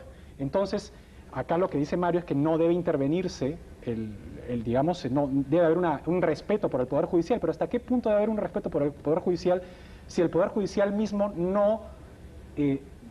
digamos, no se enmienda a sí mismo? Mire, hay algo en lo que estamos de acuerdo por lo que estoy escuchando. Es una crisis de institucionalidad. Sí. Ninguna institución sirve, ninguna institución es confiable. ¿Y sabe por qué? Porque no tienen un liderazgo de valores. Y ahorita estamos jugando al ping-pong. Tú no vales y tienes que reformarte, pero como no puedes reformarte, te reformo yo, que no tengo autoridad moral, Porque tengo... ni he tenido éxito como líder institucional, y yo que tampoco sirvo, Te quiero quiero reformar a reformarte ti. No, entonces, esa es la paradoja. Efectivamente, esa es la paradoja. Entonces, ¿qué quiere la población? Respetar a alguien que sea digno de respeto. Entonces, la decisión política no tiene que ser un favor del Ejecutivo o una declaración lírica del Legislativo. La decisión política debe ser el resultado de una acción política coherente de la Corte Suprema de Justicia de la República. Pero no puede haber acción política coherente de la Corte Suprema cuando no tienen idea de lo que es ruptura. ¿A qué se refiere usted con ruptura? ¿Ruptura con qué? Con los usos, costumbres y tradiciones que se han ido acumulando en el comportamiento de la Corte Suprema como organización judicial, pero también como metodología de los sujetos en el desarrollo de la función jurisdiccional. Es decir, en la Corte Suprema uno llega a doctor, ¿no? Se gradúa de ciego, sordo y mudo para poder flotar hasta la edad tope de permanencia en la Suprema. Y le doy un ejemplo. Cuando un poder judicial quiere reformarse coherentemente, el mejor país, el país que mejor se está reformando en el mediano a largo plazo es Costa Rica. En Costa Rica la Constitución le otorgaba el 6% del presupuesto, gasto corriente del presupuesto. En el Perú, en la Constitución del 79, se había asignado el 2% del gasto corriente del presupuesto. ¿Y ahora? En Costa Rica, en el 95, se lo redujeron. Y la Corte Suprema interpuso ante la Sala Constitucional de la Corte Suprema de Costa Rica una acción de inconstitucionalidad que se declaró fundada, pero allá sí el órgano jurisdiccional hace cumplir sus decisiones. Que el presidente y el legislativo de entonces tuvieron que dar marcha atrás y respetarlo. Eso es respeto institucional. Aquí tuvimos la declaración constitucional que tenía como presupuesto no menos del 2%, no menos. Pero ¿sabe qué? Quien gobernaba en realidad el Poder Judicial era el director general de administración de esa época, que psicológicamente dependía del ministro de Economía. Y como era un funcionario de 8ª categoría, le hacían esperar 5 horas. Pero como ese estaba por encima del presidente de la Suprema, cuando el presidente de la Suprema iba al Ministerio de Economía, lo trataban como a ese funcionario de 8ª categoría, haciéndole esperar 5 horas en la antesala. Entonces, de acuerdo a lo que usted me ha dicho, o sea, me parece evidente que el Poder Judicial no se da su sitio, pero por eso yo mismo pregunto, y le pregunto ahora a Mario, si es, dadas las características de la personalidad de quienes están en el Poder Judicial, de los jueces supremos, superiores, etcétera, etcétera, etcétera, hasta el último juez, es posible que el Poder Judicial se reforme solo. Porque aquí lo que parece es que estamos llegando a la conclusión es que no se trata de dinero, No se trata solo de dinero, no se trata solo de conocimientos, no se trata solo de buena voluntad. Se trata de que no hay justicia si no hay hombres justos. Claro, se trata de personas. Exactamente. Una de las cosas, digamos, el problema es un problema múltiple. O sea, estamos abordando un aspecto del problema, tal vez el más notorio, que es el tema de la decisión política, el respeto, la eventual injerencia, quién da el primer paso, es Exacto. muy importante. Eso es Pero hay otro problema que es un problema básico en el tema, y es que debemos tender, y este es un proceso que debe iniciarse, digamos, desde las universidades y también desde el propio Poder Judicial, a que en el futuro, quienes son, yo lo digo como profesor universitario, quienes son nuestros alumnos más capaces en las universidades, sean quienes cuando terminen la carrera quieran ser jueces. Es decir, que el número 1, el 2, el tercero de la promoción, cuando termine su carrera, su aspiración máxima sea ser juez. Si a eso, digamos, a eso debemos apuntar, pero ¿cómo lograr eso? Es decir, muchas cosas. Primero la labor de las universidades, pero es inevitable también que el alumno se mire en el futuro, a los 50, 60 años, como las personas a las cuales él admire, ¿no es cierto? Entonces, si el alumno no admira a los jueces, no va a querer ser juez. El problema, creo yo, es que el juez es, y me disculpará el doctor Ibaceta, que es una excepción evidentemente, es visto pues como una especie prácticamente de persona, digamos, es una desgracia caer en el Poder Judicial, es una desgracia caer ante un juez. Entonces, el juez no tiene ningún prestigio en la sociedad peruana, independientemente de cuánto gane o deje de ganar. Es muy distinto a la sociedad norteamericana. El juez de la sociedad norteamericana tiene un estatus social en la sociedad norteamericana, por lo cual todo el mundo que quiere, digamos, algún tipo de relevancia social aspira a ser juez. Claro. Aquí no es así, es decir, aquí solamente un mártir quiere llegar al Poder Judicial para tratar de cambiar las cosas, es Sí. todo lo contrario. Pero yo quiero ser muy claro en un aspecto, y es que, y lo digo con la libertad que me da el hecho de no ser magistrado, y es que no necesariamente nosotros vamos a poder aspirar a tener un Poder Judicial, por ejemplo, como el Poder Judicial de los Estados Unidos. Porque el Poder Judicial, querámoslo o no, en la gran mayoría de casos en los países, es reflejo de la sociedad. O sea, nuestro Poder Judicial, no digo que nuestra sociedad presente todos los problemas que puede presentar el Poder Judicial, pero sí presenta buena cantidad de esos problemas. Entonces, lo que en buena cuenta queremos, y de repente lo podríamos lograr, es que nuestro Poder Judicial sea tal vez menos representativo de los vicios que hay hoy a todos los niveles en el Estado peruano y en muchos niveles de la sociedad peruana. Eso lo podríamos tratar de lograr. ¿Y cómo podríamos lograr eso, doctor Ibaceta? Es decir, ¿cómo podríamos lograr el cambio de hombres en una institución que yo veo y que el público percibe tal vez como yo, que se ha convertido en una especie de cofradía, de argolla cerrada, que no quiere soltar ese palacio de justicia que hemos tenido ahí de referencia visual? Es muy simple, sino que nos complicamos la vida por enredar las cosas. Cuéntenos. Fíjese usted respeta a los miembros de una familia Sí, por el modelo de familia que tienen. Y el modelo de familia está en los padres. Si tiene padres que no merecen respeto, que crían mal, que atienden mal, que asisten mal, y alguno de los hijos quiere ser bueno, usted se va a solidarizar, hasta va a tener compasión de él, pero va a estar como una hoja al viento. Eso es lo que pasa con el Poder Judicial. Si revisamos los ordenamientos constitucionales, antiguamente la administración de los recursos del Poder Judicial, la administración estaba a cargo del Ministerio de Justicia. Y por eso la antigua ley orgánica, la del 65, no hacía referencia a los órganos de gobierno del Poder Judicial, sino simplemente a las salas plenas, que eran no órganos de gobierno, sino reuniones para uniformar jurisprudencia. Solamente tenían función jurisdiccional. Pues bien, Jamás hemos encontrado, después que con el gobierno militar se le da el presupuesto y la administración del presupuesto a la Corte Suprema, responsabilidad política por el mal uso del presupuesto y por el caos en el sector.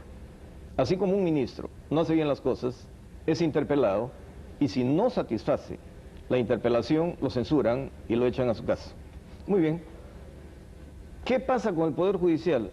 Entra en crisis y se vota todo el mundo menos a la cabeza. Aquí hay que hacer cortes generacionales, hay que cortar la cabeza. Esa cree usted que es una de las principales soluciones. El poder, no, ahí comienza todo. Ahí comienza todo. O la Corte Suprema asume su compromiso y sabe conducir, porque sus hijos van a hacer lo que ellos son. Los hijos son los jueces. Van a hacer lo que los papás hacen. Si esa Corte Suprema no sirve, se tiene que ir a su casa, hay que hacer un tajo generacional, ¿no? Y así sucesivamente hasta que alguien funcione. Lamentablemente el tiempo es tirano en televisión. Yo, evidentemente, este tema da para mucho más. Yo los comprometo, les agradezco primero haber asistido a esta primera emisión de El Pueblo Quiere Saber, y los comprometo en cualquier momento para seguir hablando de este tema que es precisamente lo que el pueblo quiere saber. Y nos vemos en el siguiente bloque. Vamos a entrevistar al señor Julio Mayo, que es un destacado locutor y hombre de radio. Muchas gracias.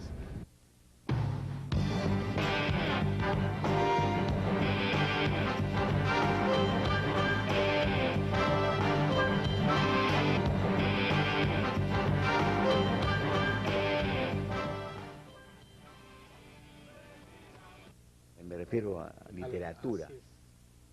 Por eso que no tienen nada que hablar. No tienen, pues, no hay cultura, porque no hay lectura. Entonces,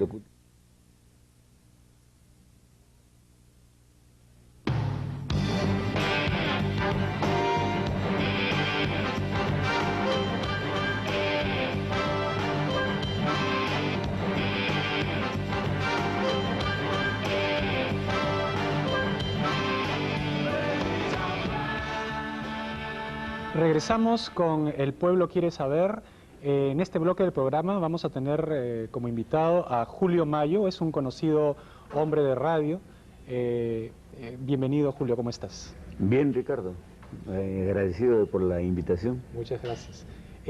Julio, tú has sido el último animador del Festival de Ancón. Me viene esto a la memoria porque hace poco acaba de terminar el Festival de Viña del Mar. Claro. Y el Festival de Ancón era en su momento un gran festival. Por supuesto. Quisiera saber tu opinión, ¿por qué los festivales en el Perú y en general a nivel, digamos, latinoamericano, ya no son lo que eran antes? Pienso que es cuestión de organización, Ricardo. Por ejemplo, si hablamos de Ancón, Ancón era un Viña del Mar en chiquito, ¿no? Es más, se hacía en la vieja estación del tren. Así es, recuerdo cuando era niño que más o menos yo veía y tenía una relativa importancia. No, tenía importancia, era la caracola de plata más 50.000 soles, que en esa época pues... Era el equivalente a la gaviota de Viña del Mar, más o menos, ¿no es cierto? Claro. Yo lo que he visto es que se han ido devaluando los festivales, es decir, el mismo Viña del Mar, que es el único que ha sobrevivido... Perdón, Ricardo, que te interrumpa, del mismo San Remo, o sea, está devaluado. Así es, o sea, yo cuando era niño recuerdo el gran Festival de San Remo, en el Festival de San Remo me acuerdo que se descubrió a Julio Iglesias. Yo todavía creo que fui muy niño en esa época y descubrí, digamos, ahí fue que comenzó a descubrirse, Perdón. Julio aparece en el Festival de Benidorm. Exacto, efectivamente. Pero ahora parece que los festivales han decaído enormemente, se han comercializado, ya no es digamos, demasiado. ¿Por qué crees tú que eso haya sucedido? ¿Por qué creo? Porque todo ahora es comercio, ¿no? Todo es billete. Ya no hay, digamos, había un gran festival también, era el de la OTI, desaparecido. Claro que sí, ya no, por supuesto. yo tuve la oportunidad, si me permites, Por supuesto, sí. hablar del tema de animar justamente en este canal durante 3 largos meses, porque parece mentira, pero 3 meses es un corto tiempo. No, son 3 largos meses, lunes, miércoles y viernes con Anita Martínez, el Festival Nacional de OTI. Es decir, el festival previo en el cual se seleccionaban digamos, al concursante peruano que Ganador. iba a ir a la OTI. O sea, no era a dedo, como es ahora. Ahora dicen, Ricardo va, Julio va, Es decir, simplemente por cara bonita. cara bonita, o porque tuvo padrinos, o porque le gustas, ¿no? Si es chica le gustas y qué sé yo. Tal vez sea por eso que los artistas sean flor de un día. ¿No te parece? Claro, pero claro. Porque hay grandes artistas Por supuesto que, bueno, que- han durado, digamos, mucho tiempo, Ujú. pero ahora vemos, como se dicen, esos artistas fabricados que duran una Exacto. moda, una Así, temporada. Temporaditas. Así como hay música que dura temporaditas, ¿no? Hay música para temporaditas nada más. ¿Crees que eso mismo esté sucediendo en la radio? Tú que eres un hombre muy exitoso y tienes una larga trayectoria en la radio, ¿crees que esa sea la misma razón por la cual la radio en sí misma no tenga el peso de antes? ¿Cómo evalúas tú la radio ahora con la radio, digamos, de hace unos 10 o 20 años en la que tú... O 30. o tal 30 vez. años, ¿no? O 35. Así es. Ocurre que, Ricardo, el locutor actual no lee. No me refiero a que no lee un periódico, me refiero a que no lee literatura, no lee libros. Es decir, no se culturiza. Es un lector, es un locutor, un hombre, digamos, un hombre que se dedica a las comunicaciones que no puede comunicar nada porque no está instruido en nada. No está preparado. La verdad, no está preparado. Ahora, es más, mira, una comparación, es que el tema es bien... un modelo lo ponen de actor, y ella es actor, y ha hecho un comercial. ¿Dónde estudió actuación? En su casa. Lo más probable es que nunca haya estudiado ni siquiera en su casa. Ni en su casa, porque en su casa es mal actor. Eso nos lleva evidentemente a lo que estábamos hablando antes, es decir, la comercialización parece que le ha Sí, hecho sí. mucho mal Sí. a la radio, mucho mal a la televisión. Por supuesto. Porque yo soy nuevo acá, ¿no? Es decir, pero digamos que yo no siento que ni la radio ni la televisión me transmitan nada. Nada, pues. Es decir, que no más transmite bien me nada. transmite algo totalmente superficial, etcétera. No pasa nada. Y por eso tal vez los programas pues duran lo que duran. ¿no? Claro. Son flor, como digo, Flor de un día. flor de un día. Sí. ¿Qué te parece que habría que hacer para cambiar eso? O sea, aparte de... Bueno, pues habría que recomenzar, ¿no?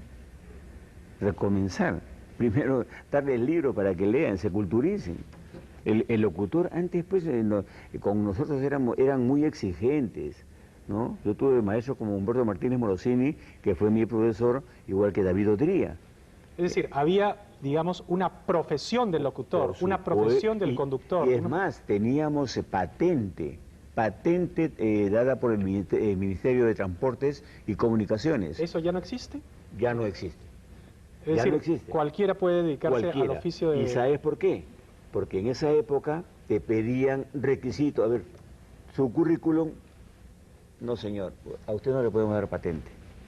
Digamos, porque no reunía No los reunía las requisitos de condiciones cultura mínimas, claro. para comunicar algo al público. Por cierto. Tú has trabajado mucho, no solo en Lima, sino también en provincias. Sí. ¿Cuál es la diferencia básica entre la radio de provincias y la radio de Lima? Mira. Tanto en tu experiencia pasada como tal vez, como hombre de radio que eres, puedes tal vez escuchar emisiones de provincias. ¿Te parece que son mejor ahora las de provincias que la de Lima? No, ya no, pues. Yo estuve en provincia, en Huancayo, específicamente hablando, del 79 al final del 83, ¿no? En los cuales vuelvo a Lima. Pero en Huancayo, fíjate, había locutores de calidad, locutores preparados. Ya. ¿Ya? No te digo que todos, ¿no? Pero había un grupito como de 6 u 8 tal vez, pero con preparación. Es decir, tanto en provincias como en Lima, la gente se preparaba. Lo que te quiero preguntar es tal vez digamos, la debacle de la radio, no solamente en Lima, sino a nivel nacional, es porque las señales se transmiten a través de la vía satélite, es decir, en Lima... Bueno, actualmente ya pues las de Lima barren. Además, si tú viajas, y yo he viajado a Huancayo nuevamente, y para mí fue algo ya, me pareció lamentable, y me vine corriendo. Bueno, corriendo, ¿no? Porque no, ya las radios de provincias ya no están en nada.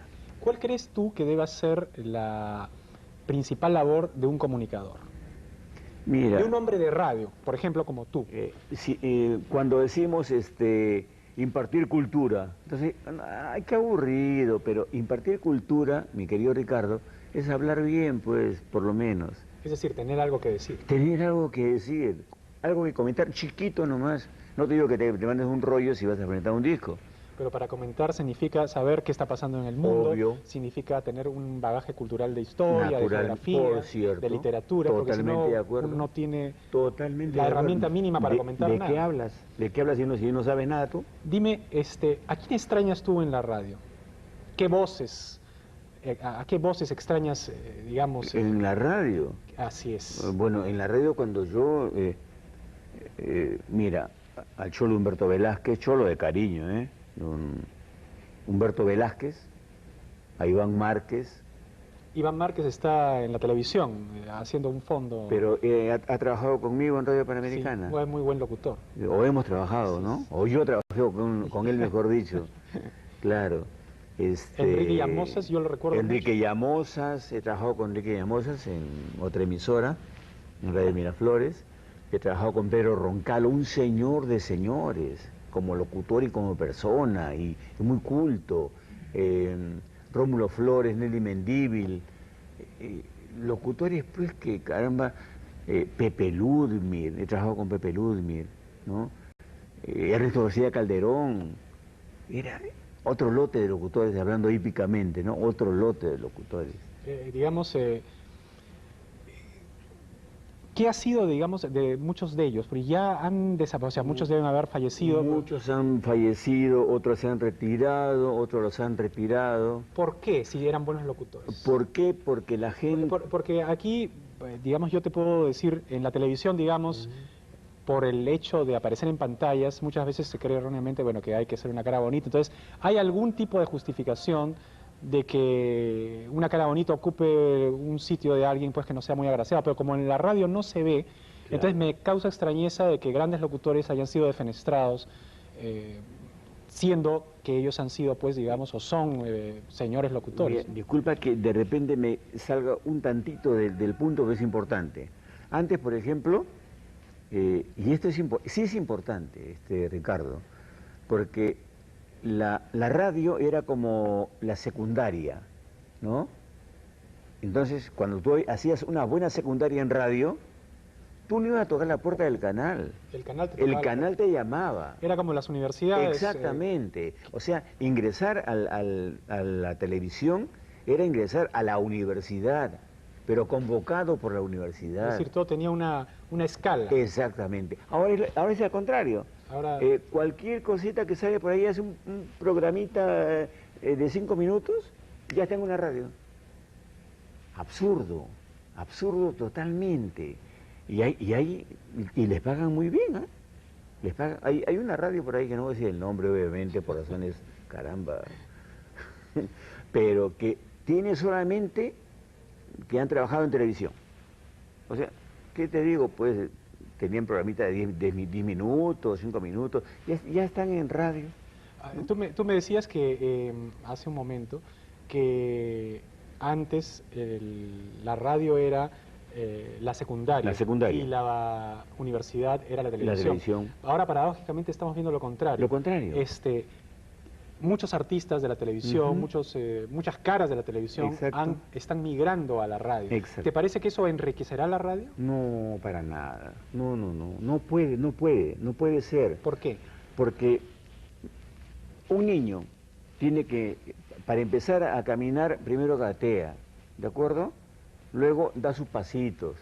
Esos pasitos son los que conducen a que pueda caminar luego bien. Igualmente ocurre en este... Tal vez están justamente regresando a de donde debieron haber salido. Claro, ¿no? por supuesto que una sí. paradoja de la vida. Claro, Ricardo. Mi querido amigo, yo te agradezco mucho la entrevista. Quisiera que nos des algún número telefónico para que te puedan contactar. Ah, claro, encantado. 7973155. Perfecto. Muchas gracias, Julio. A ti, ha sido Ricardo. un placer tenerte en el programa. El gusto es mío. Con ustedes, amigos, nos despedimos. Conmigo será hasta el miércoles. Mañana el programa será conducido por Víctor Samuel Rivera de 9 a 10 de la noche. Damos paso a Fernando Viñaño. Muchas gracias.